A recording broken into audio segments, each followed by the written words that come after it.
7h, 9h. Europe 1 matin. 7h12 sur Europe 1. Dimitri Pavlenko, vous recevez ce matin le journaliste spécialiste du grand banditisme, Frédéric Ploquin. Entre autres. Bonjour Frédéric Ploquin. Bonjour. Bienvenue sur Europe 1. C'est l'un des procès les plus sensibles de l'année qui s'ouvre à Marseille ce matin, celui de Félix Benguy, alias Féfé ou le Chat, chef présumé du réseau marseillais surnommé Yoda.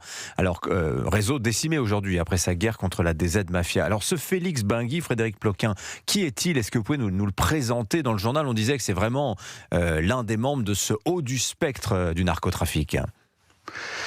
Écoutez, au moment, disons que c'est quelqu'un qui, comme tous ces trafiquants de stupéfiants, a commencé par des petits faits. Félix Benguy, la première fois qu'on le voit, que la police a affaire à lui, c'est pour des cambriolages. Ensuite, là, on est en 2008. Ensuite, quelques années plus tard, quand même, et ça, c'est quelque chose que la police judiciaire relève avec intérêt. On le voit impliqué dans une possible tentative d'évasion d'un baron du milieu corse. Donc là, on n'est plus dans tout à fait le minot qui commence sur le terrain. On est dans quelqu'un qui s'épanouit et qui a énormément d'ambition. Et le moment où il va exploser financièrement, il va prendre vraiment la main sur une partie du trafic de stupéfiants à Marseille et en particulier dans un quartier qui s'appelle la Paternelle, qui est un quartier particulièrement bien situé pour le trafic de stupéfiants. Là, on le voit s'approprier un premier terrain, puis un second terrain.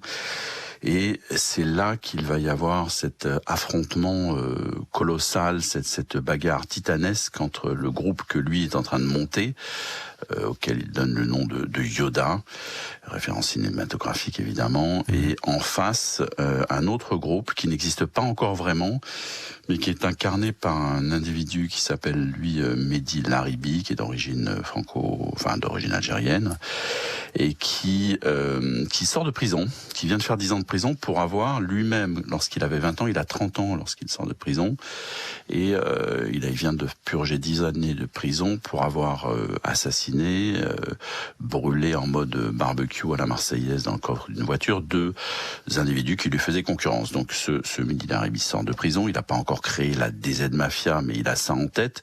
Il a des rêves visiblement d'ambition, de puissance, et il rentre dans le quartier à la Paternelle. Il voit ce Félix Benguy exploser au niveau de son commerce, ramener des centaines, des dizaines de millions d'euros, et même pire que ça, se montrer. C'est-à-dire que Félix Benguy, c'est pas franchement indiscret.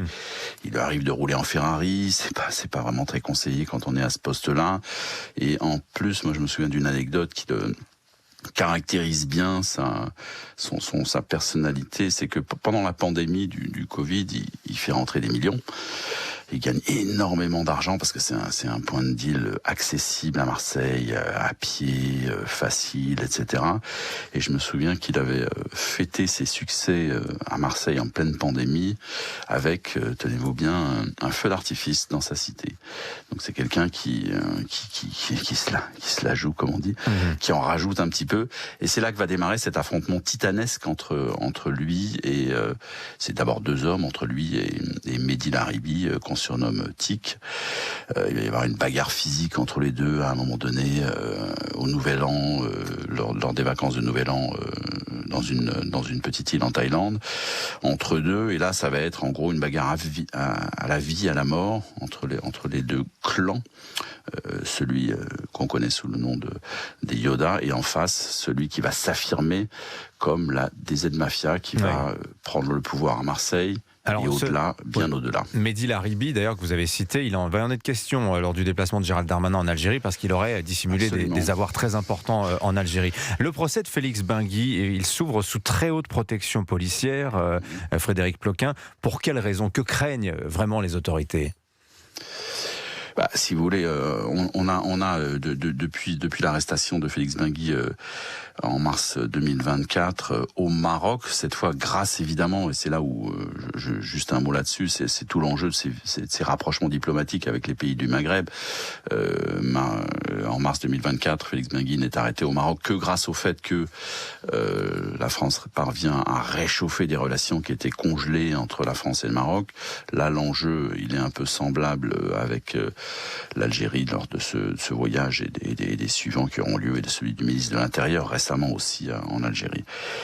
Ça c'est un point important. Après, est-ce que la DZ Mafia a montré que, ceux qui dirigent la DZ Mafia depuis leur prison, leur cellule de prison aujourd'hui, ont montré qu'ils n'avaient strictement aucune limite, dans la mesure où ils sont déjà en prison pour assassinat. Ils peuvent commander, où est-ce que je veux dire, des assassinats s'accumulant. Donc ils ont démontré, notamment en s'attaquant à la famille Kessassi, en mettant à Marseille, Kessassi, dont le frère a été assassiné récemment à Marseille, visiblement assassinat commandité par la DZ Mafia. Ils ont montré qu'ils étaient capables de mettre 100 000 euros pour tuer une personnalité de la société civile. Vous savez qu'on a compris aujourd'hui qu'il y avait des dizaines de petites mains qui pouvaient se porter volontaires pour ramasser l'enveloppe et passer à l'acte. Donc évidemment, il y a un danger, évidemment que pour eux, Félix le Chat, je l'appelle Félix le Chat. Oui. Félix Benguy doit mourir. Oui, il y a le risque pour sa vie. Frédéric Ploquin aussi, signale la sortie de votre livre, puisque cette semaine, votre actualité, elle vous porte ailleurs. C'est l'affaire Epstein. Vous publiez Les secrets de la filière française aux éditions du Nouveau Monde. Ça sort mercredi. Vous nous en dites très très brièvement un petit mot? Je considère qu'en tant que journaliste d'investigation, je me devais de mettre cette force de frappe au service de la lutte contre les prédateurs sexuels internationaux, et j'ai mis à jour, découvert une véritable, on va dire, structure pédocriminelle internationale, un système de prédation qui passait par la France, dont Paris était un petit peu même la capitale, et que derrière l'affaire, derrière Jeffrey Epstein, il y a des années et des années, on va dire, d'appropriation du milieu de la mode à Paris, et de détournement d'un certain nombre de mannequins qui rêvaient d'un conte de fées à Paris, et dont le rêve s'est transformé en cauchemar, et c'est ça que je raconte dans ce livre. Vous viendrez nous en reparler évidemment, parce que cette affaire, elle passionne les Français. Merci d'être venu nous en parler, en tout cas Frédéric Ploquin, de ce procès de Félix Benguy qui s'ouvre à Marseille aujourd'hui.